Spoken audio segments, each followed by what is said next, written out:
Assalamualaikum warahmatullahi wabarakatuh.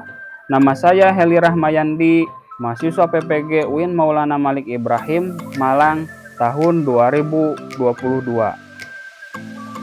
Di sini saya akan membahas mengenai faktor-faktor yang mempengaruhi kemunduran Islam pada masa modern tahun 1800 sampai dengan sekarang. Kompetensi dasar. Indikator. Tujuan pembelajaran.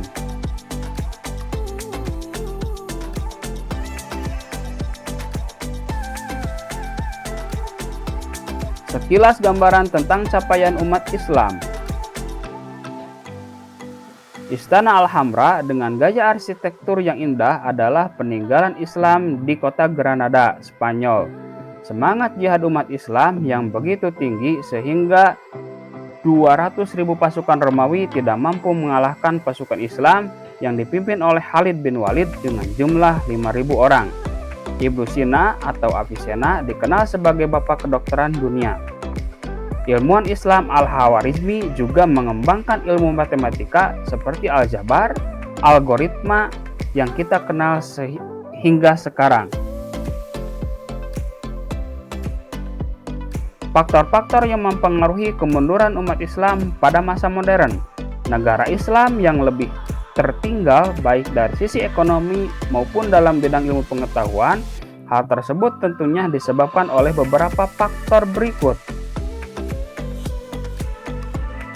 Faktor-faktor yang mempengaruhi kemunduran umat Islam pada masa modern.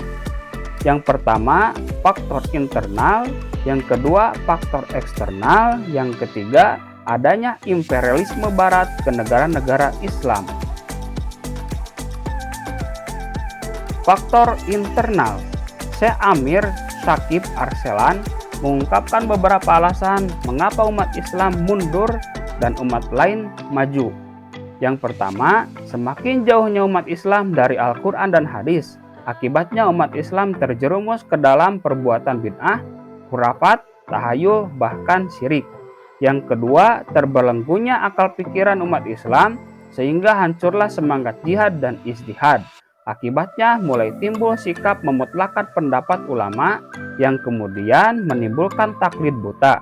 Yang ketiga, sempitnya cara umat Islam dalam memahami ajaran agama Islam sehingga timbul fanatisme golongan yang mengakibatkan umat Islam terpecah belah ke dalam firqah-firqah dan madhab.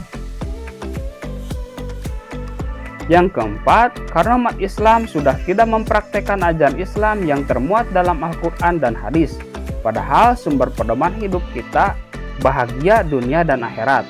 Yang kelima, karena umat Islam tidak mau bersatu dan terpecah belah, padahal umat Islam diperintahkan untuk bersatu. Yang keenam, saat ini mayoritas umat Islam terlalu cinta dunia dan takut mati. Yang ketujuh, kemunduran umat Islam adalah karena tidak mandiri di bidang ekonomi. Yang kedelapan, kemunduran umat Islam adalah karena tidak bisa menentukan prioritas atau tertib urutan kepentingan bersama yang harus dikerjakan. Yang terakhir, mundurnya umat Islam adalah karena umat Islam gagal menentukan hal yang bermanfaat. Faktor eksternal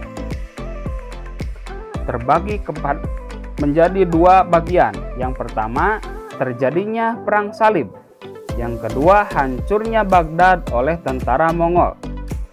Tentara Mongol melakukan ekspansi ke wilayah Islam dikarenakan oleh tiga faktor. Yang pertama, faktor politik.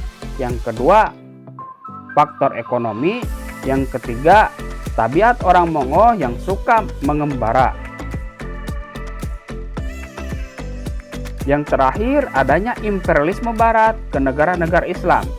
Melihat kelemahan dan kemunduran di dunia Islam, dimanfaatkan oleh bangsa-bangsa barat untuk bangkit dan bergerak menuju ke negara-negara Islam dengan tujuan menjajah dan menguasainya. Motivasi mereka datang ke negara-negara Islam adalah motivasi ekonomi, politik, dan agama. Hal tersebut dapat dilihat dari cara-cara mereka datang untuk pertama kali ke negara-negara Islam. Terima kasih.